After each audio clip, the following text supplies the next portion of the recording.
सभी को मेरा नमस्कार। मैं डॉक्टर राजेंद्र कुमार सिंघवी, सहायक आचार्य हिंदी, डॉक्टर भीमराव अंबेडकर राजकीय स्नातकोत्तर महाविद्यालय निम्बाहेड़ा, जिला चित्तौड़गढ़। एक महत्वपूर्ण विषय शिक्षा नीति एवं मातृभाषा पर मैं अपना आलेख प्रस्तुत कर रहा हूँ। इस आलेख में जो नवीन शिक्षा नीति है उसमें मातृभाषा को किस तरह से स्थान दिया गया है और उसकी क्या वर्तमान में महत्ता है और क्यों मातृभाषा में ही प्रारंभिक शिक्षा दी जानी चाहिए, उस महत्वपूर्ण विषय पर थोड़ा विश्लेषण करते हुए मैंने अपनी बात कहने की कोशिश की है। यदि हम ध्यान से देखें तो भारत सरकार द्वारा घोषित राष्ट्रीय शिक्षा नीति 2020 नवीन शताब्दी की ज्ञान संबंधी चुनौतियों को ध्यान में रखते हुए भारत को एक सशक्त ज्ञान आधारित राष्ट्र बनाने तथा इसे वैश्विक महाशक्ति बनाने की दिशा में एक महत्वपूर्ण ऐतिहासिक क्रांतिकारी कदम है। वास्तव में भारत में ऐसी चिर प्रतीक्षित शिक्षा नीति की आवश्यकता थी, जिस शिक्षा को ग्रहण करने के बाद शारीरिक, मानसिक, बौद्धिक एवं सांस्कृतिक रूप से विकसित ऐसे कौशल युक्त युवाओं का सृजन हो सके जिसमें गौरवशाली भारतीय संस्कृति की जीवंतता, भारतीय भाषाओं में प्रवीणता तथा भारतीय दृष्टि के अनुरूप ज्ञान विज्ञान में दक्षता स्पष्ट रूप से परिलक्षित हो। इससे पूर्व जब हम पूर्व राष्ट्रीय शिक्षा नीति 1986 की भूमिका का अवलोकन करते हैं तो उसमें भी शिक्षा के महत्व को रेखांकित करते हुए लिखा गया था कि शिक्षा मानव इतिहास के आदिकाल से ही उद्विकसित रही है और विविध भांति विकसित होकर अपनी पहुंच तथा आवरण बढ़ाती रही है। प्रत्येक देश अपनी इस विशिष्ट सामाजिक सांस्कृतिक पहचान को प्रकट करने के लिए, बढ़ावा देने के लिए और चुनौतियों का सामना करने के लिए अपनी शिक्षा प्रणाली विकसित करता है। इस दृष्टिकोण से समग्र भारतीय अवधारणा को केंद्र में रखकर शिक्षा नीति लागू हुई। इसकी परिकल्पना में संविधान के सिद्धांत हैं, सामाजिक परिदृश्य है, वैज्ञानिक दृष्टि है और भविष्य की चुनौतियों का सामना करना मुख्य इसका अभिप्रेत है। शिक्षा वर्तमान तथा भविष्य के निर्माण का अनुपम साधन है और यही शिक्षा नीति का आधारभूत सिद्धांत भी है। इस शिक्षा नीति में भाषा के सामर्थ्य को स्पष्ट रूप से इंगित करते हुए कम से कम कक्षा 5 तक मातृभाषा या स्थानीय भाषा या क्षेत्रीय भाषा को शिक्षा का माध्यम बनाने पर विशेष बल दिया गया है तथा कक्षा 8 और उससे आगे भी भारतीय भाषाओं में अध्ययन का प्रावधान किया गया है। प्राथमिक शिक्षा एक ऐसा आधार है जिस पर देश तथा इसके प्रत्येक नागरिक का विकास निर्भर करता है। भारत में संसद द्वारा 2009 में शिक्षा का अधिकार अधिनियम पारित किया गया। इसके प्रावधान अनुसार 6 से 14 वर्ष के सभी बच्चों के लिए शिक्षा का मौलिक अधिकार प्रदान किया गया।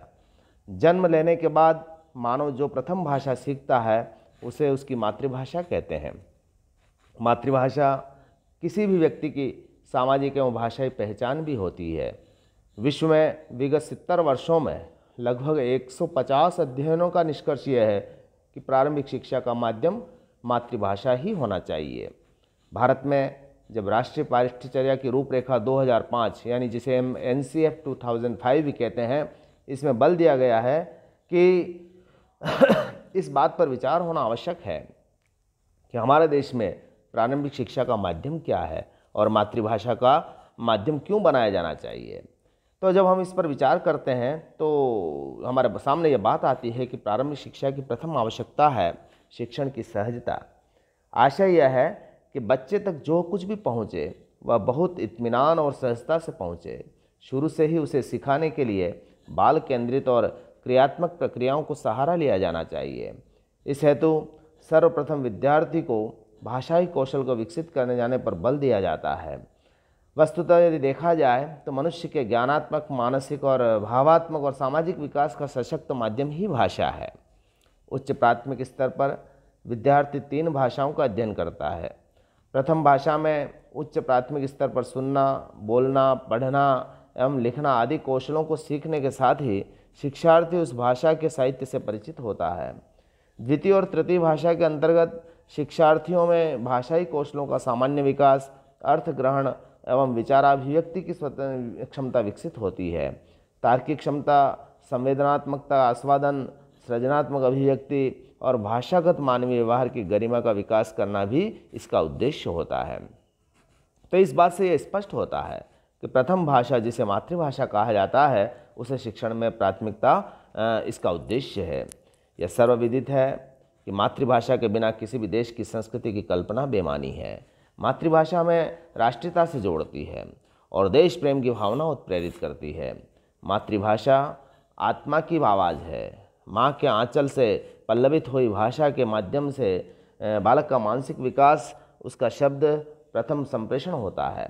इसके माध्यम से ही मनुष्य सोचता, समझता और व्यवहार करता है। इसीलिए मातृभाषा में प्राथमिक शिक्षा बालक का प्राकृतिक अधिकार भी है और बच्चे का शैशव जहाँ व्यतीत है, जिस परिवेश में यह गढ़ा जा रहा है, जिस भाषा के माध्यम से वह अन्य भाषाएं सीख रहा है, जहाँ विकसित हो रहा है, तो ऐसे समय में उसके उस महत्वपूर्ण पहलू की उपेक्षा नहीं की जा सकती। शिक्षा का अधिकार की जब हम बात करें तो यह उसका संवैधानिक अधिकार है। तो ऐसी स्थिति में यह अधिकार स्वतः ही मातृभाषा से जुड़ जाता है। अपनी भाषा में शिक्षा प्राप्त करना बच्चे का जब अधिकार है तो उस पर दूसरी भाषा थोपना और वह भी जबरन थोपना उसके स्वाभाविक विकास को रोकना है, उसके अधिकारों का हनन है। मातृभाषा सीखने, समझने एवं ज्ञान की प्राप्ति में सरल है।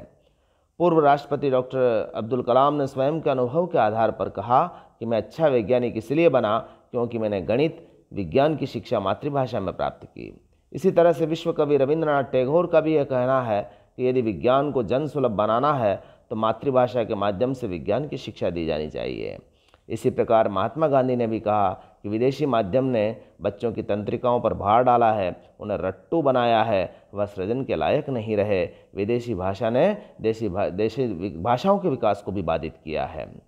संयुक्त राष्ट्र संघ की एक रिपोर्ट की हम चर्चा करते हैं जहां कहा गया है कि अधिकांश बच्चे स्कूल में जाने से इसलिए कतराते हैं क्योंकि शिक्षा का माध्यम वह नहीं है जो घर की भाषा है, यानी घर में जो बोली जाती है। भाषा भावनाओं और संवेदनाओं को मूर्त रूप दिए जाने का माध्यम है, न कि प्रतिष्ठा का प्रतीक। विश्व के अन्य देशों में मातृभाषा की क्या स्थिति है, इसका वैचारिक एवं व्यावहारिक विश्लेषण करने पर ज्ञात होता है कि विविध राष्ट्रों की समृद्धि और स्वाभाविक स्वाभिमान की जड़ें भी मातृभाषा से सिंचित होती है। मातृभाषा ही राष्ट्र की क्षमता और राष्ट्र के वैभव की समृद्धि करती है। तो इस तरह से संस्कार, साहित्य, संस्कृति, सोच, समन्वय, शिक्षा, सभ्यता का निर्माण, विकास एवं वैशिष्ट्य भी मातृभाषा में ही संभव है। प्रोफेसर रामदेव भारद्वाज जो पूर्व कुलपति रहे हैं अटल बिहारी वाजपेयी हिंदी विश्वविद्यालय भोपाल में, उन्होंने एक व्याख्यान में ये बात कही थी कि मातृभाषा को राष्ट्रीय स्वाभिमान से जोड़ा जाना चाहिए क्योंकि मातृभाषा मात्र संवाद नहीं है, अपितु वह संस्कृति और संस्कारों की संवाहिका है।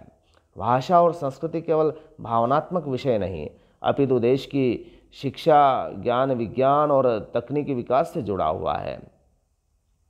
मातृभाषा के द्वारा ही मनुष्य ज्ञान को आत्मसात करता है, नवीन सृष्टि का सृजन करता है तथा मेधा, पौरुष और ऋतंभरा प्रज्ञा का विकास करता है।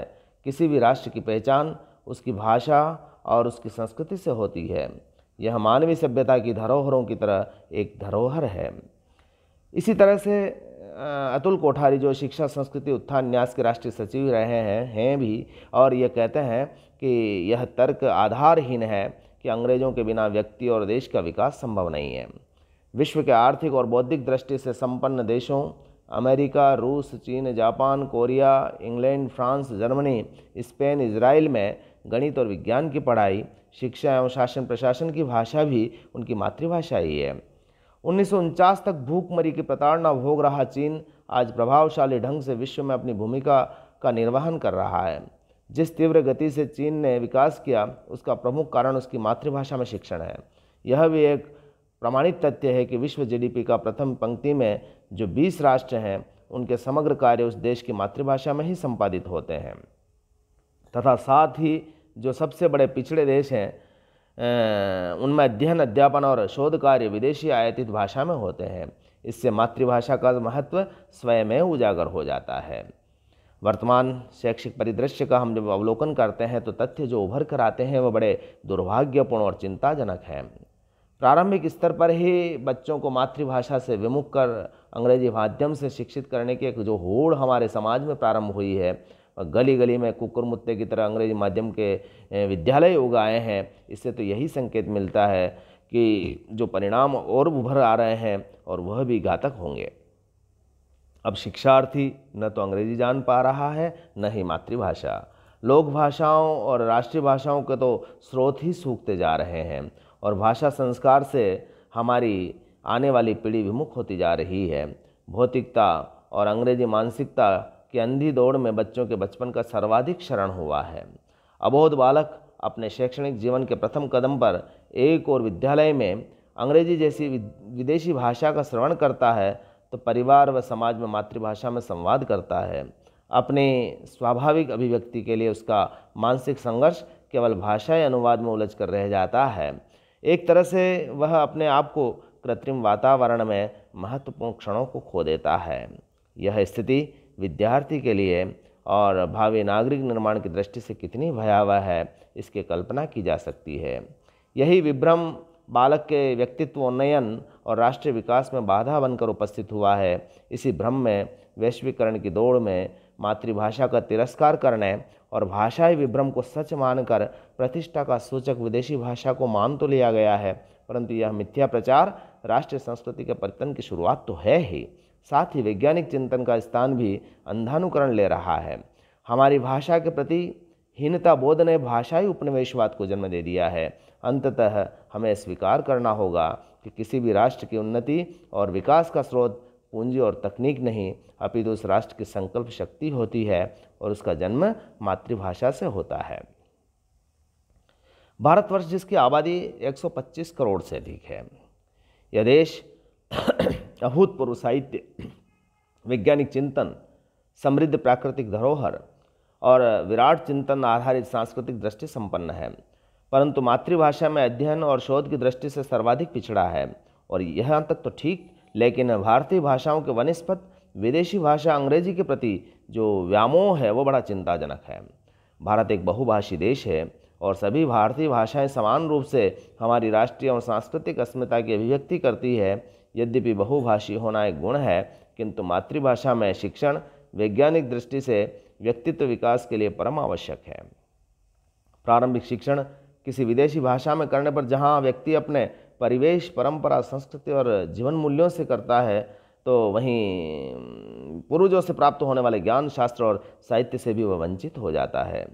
चाहे महामना मदन मोहन मालवीय हो, महात्मा गांधी हो, रविन्द्रनाथ टैगोर हो, राधा कृष्ण हो जैसे मूर्धन्य चिंतकों से लेकर चंद्रशेखर, वेंकट रमन, प्रफुल्ल चंद्र राय, जगदीश चंद्र बसु जैसे वैज्ञानिक हों और प्रमुख शिक्षाविद और मनोवैज्ञानिक हों, इन सभी ने मातृभाषा में शिक्षण को नैसर्गिक बताया और वैज्ञानिक भी बताया। राधा कृष्ण आयोग, कोठारी आयोग की अनुशंसाएं भी मातृभाषा के पक्ष में रही है। अतः भारत के समुचित विकास और राष्ट्रीय एकात्मकता एवं गौरव को बढ़ाने हेतु शिक्षण और लोक व्यवहार में प्राथमिक शिक्षा मातृभाषा में देना परम आवश्यक है। और इस दृष्टि से केंद्र व राज्य सरकारों को नवीन शिक्षा नीति के प्रावधानों के अनुरूप प्राथमिक शिक्षा में मातृभाषा अथवा संविधान स्वीकृत प्रादेशिक भाषा में देने की व्यवस्था सुनिश्चित करनी चाहिए। जिस तरह से हमारी शिक्षा नीति लागू हुई है, तो उसके अंदर जो प्रावधान है, यदि गंभीरता से इसका पालन किया जाए और मातृभाषा के माध्यम से शिक्षण की व्यवस्था हो, तो निसंदेह जो संवैधानिक लक्ष्य हैं उन्हें प्राप्त करने में हमें आसानी रहेगी। मेरा ऐसा विश्वास है। बहुत बहुत धन्यवाद।